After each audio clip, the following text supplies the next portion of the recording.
Hi, I'm going to try to do what my son and my friends have told me to do, which is try to do some videos that are very short for the short attention span of people. And just consider this a few minutes, just a few minutes with Rabbi Katz. Let's call it that, whatever you want to call it. Anyway, make a long story short, I mentioned yesterday, 2 days ago, about my Rosh Shiva, his yard sale was yesterday, Rabbi Ruderman, and I mentioned Yisrael Salanter.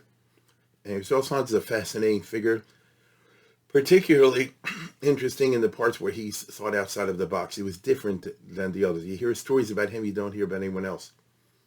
And I'm going to tell you one, which is originally in the Tenuas and Musar, but I really got it from this book, which is very cool, here, called Maris Hadolim. It's all Manuka and everything. And there are collections of tales about Yisrael Salanter. Not exactly the kind that you would find, I think, in the art scroll today. Anyway, this is one. It won't take long. Pam achas, pam icher lo vel ashir.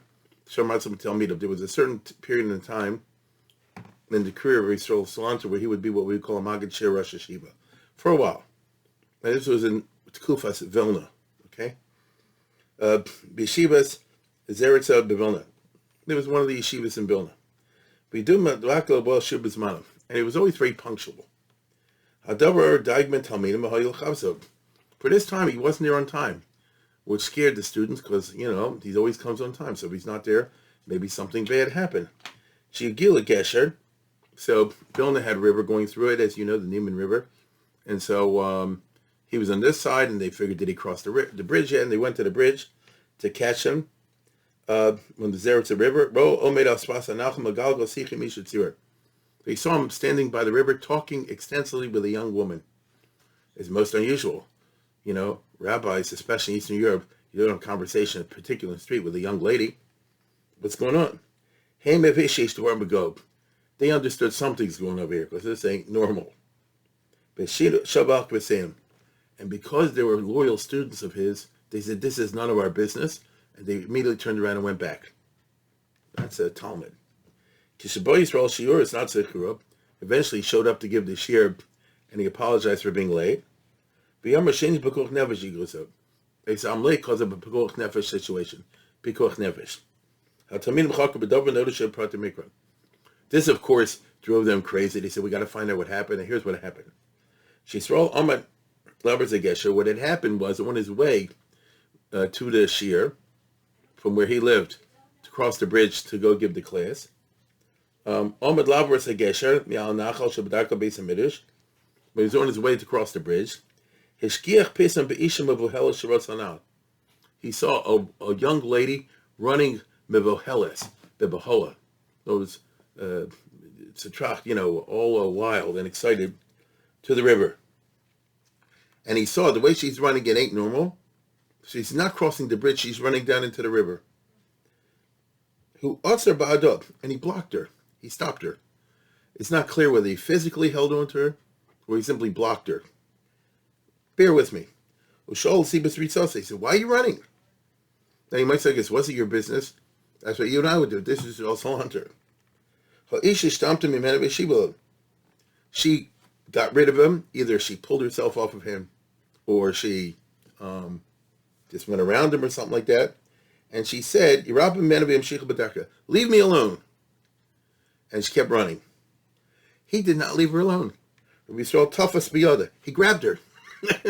Said the students, he grabbed her. Can you imagine? I can't think of anybody else that's what happened to. He grabbed her. Okay? And he said, I'm not going to let go. Tell me what's wrong. You see, he could see it's something strange. Strange.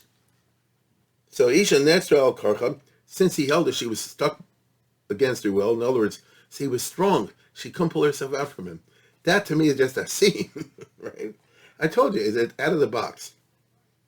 And so he told him her tale of woe. She told him her tale of woe. And it was a tale of woe.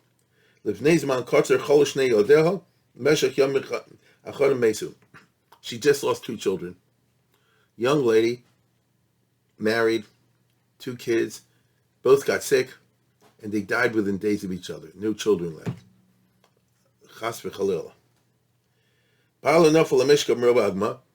Her husband collapsed from depression. Understandable. And for weeks now, he can't work. He's, like we say today, depressed. He's in bed. Can't get out of bed.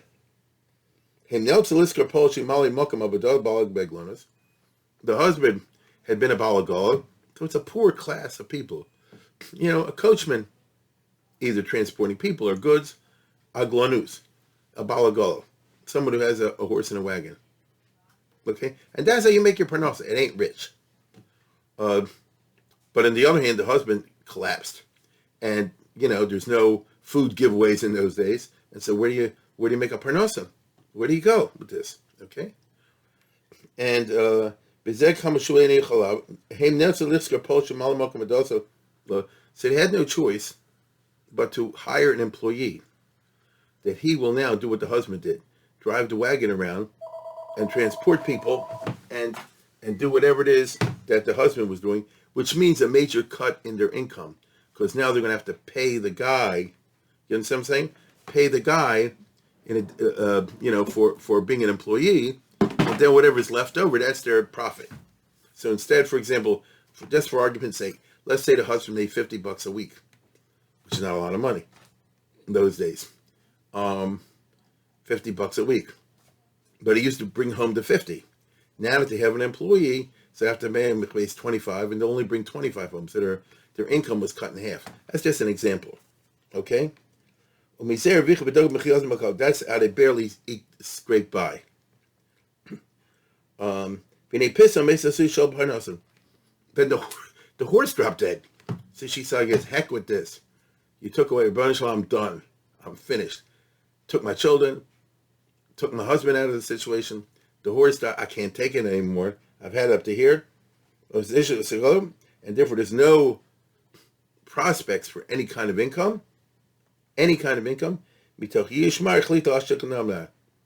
out of a sense of yush, which is 100% understandable, you cannot make fun of this woman. She says she's going to kill herself, throw herself in the river. He could tell. See, just looking at her, that's why he grabbed her.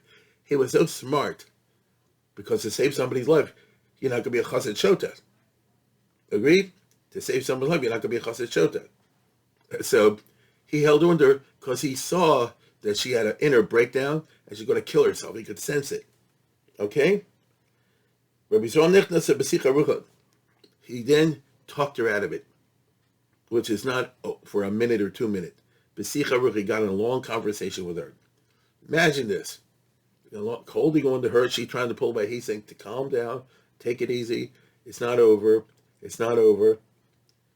And he tried to calm her down. He spoke to her very neimus u'baruch nefesh, with great sensitivity, human sensitivity. See, he didn't have a psychology degree; he was a natural born. You understand? He had this gift, and he spoke to her very nicely. There is a Rebbeinu Shalom, and the Rebbeinu Shalom can be mamali all the chisronos. In other words, you are in a bad spot, but it ain't over, and your life is not over. You can bounce back. You can bounce back. Hashem, the Rebbeinu Shalom can easily replace everything she lost. After all, you're still young. You can have another child. More, things along those lines. Sooner or later, your husband will get out of the depression. He'll start working again. You don't have a horse? Baba, I will round up money and buy you a horse.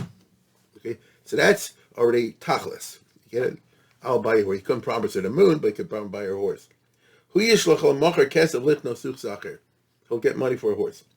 Dashin Spaisa, after a long conversation, she calmed down. That itself is amazing for those of you who are shrinks or anything associated with social workers. That she calmed down. And she got back normal.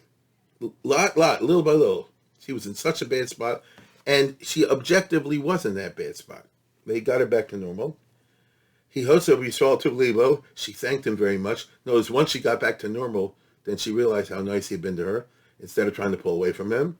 And she thanked him for Tov Lev. B'Shavla Beis says she went home. Ka'av Shana, a year later, Kiba Azmar L'Shtad B'Chi B'Shula. A year later, he was invited by her for a bris.